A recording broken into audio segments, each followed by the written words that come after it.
मैं सबूत रखूंगा आज इस विधानसभा के अंदर। ये लोग मोदी जी को पैसा देते हैं और बदले में मोदी जी इनके खिलाफ इनकम टैक्स नहीं होने देते, नोटबंदी के पहले इन लोगों को बता देते हैं और इनका काम करवाते हैं।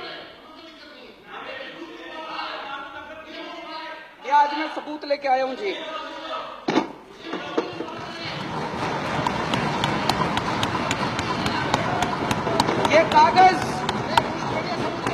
ये कागज मेरे कागज नहीं है जी, ये इनकम टैक्स डिपार्टमेंट के कागज हैं।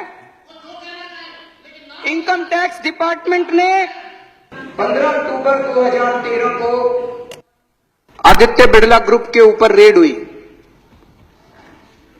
उस रेड में इनकम टैक्स डिपार्टमेंट में रेड होती है, वो वहां से सारे उनके कागज उठा के लाते हैं।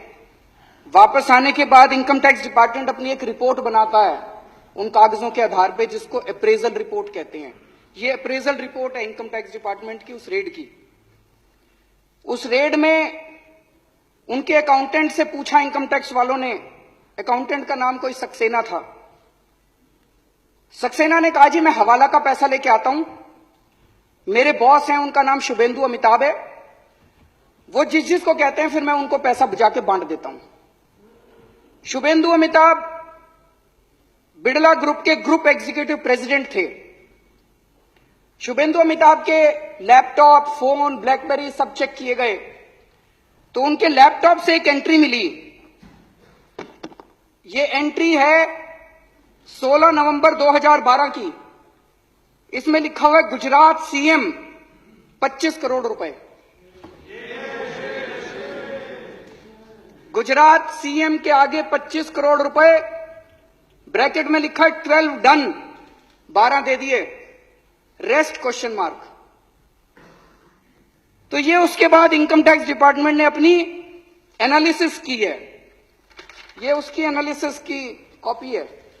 एनालिसिस में इनकम टैक्स डिपार्टमेंट लिखता है, considering the highly incriminating nature of transactions in the data retrieved from the laptop and hard disk of Shubhendu Amitabh and evasive replies and unsubstantiated claims made by him, it would be imperative for the assessing officer to scrutinize the data available in seized documents, including the laptop and hard disk, and determine the quantum of income concealed by Shri Shubhendu.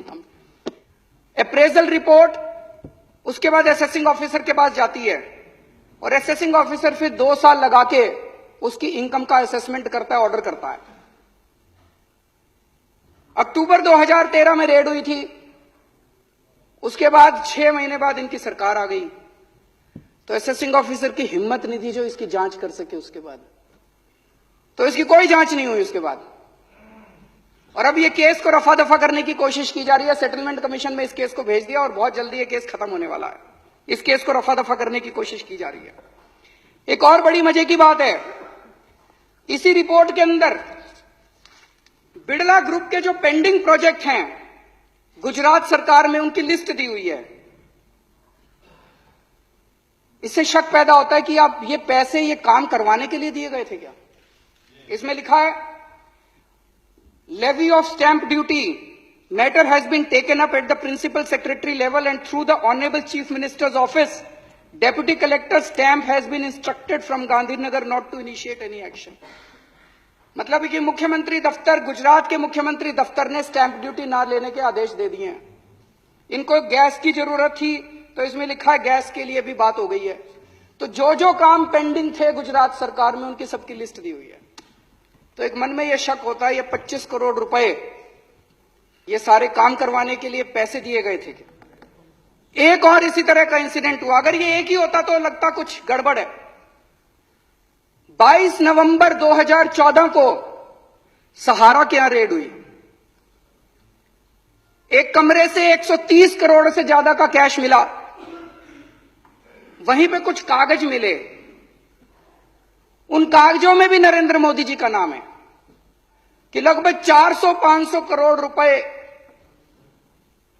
देने की बात है उन कागजों के अंदर। और कई नेताओं के नाम है, कई मुख्यमंत्रियों के नाम है देश के, उनमें नरेंद्र मोदी जी का नाम भी है। लेकिन इसकी अब जांच कौन करेगा? भारत के इतिहास में शायद आजादी के बाद पहली बार ऐसा हुआ है कि किसी प्रधानमंत्री का काला धन का जो खाता, बही खाता, हर बड़ा जो भी बड़ा उद्योगपति, खरबपति होता है, उसका एक नंबर का खाता होता है और एक काले धन का खाता होता है। इतने करोड़ों का पैसा ऐसे ही थोड़ी दे देते हैं। काले धन के खातों के अंदर किसी प्रधानमंत्री का बाय नेम नाम आता हो, मुझे लगता है आजादी के बाद पहली बार ऐसा हुआ है।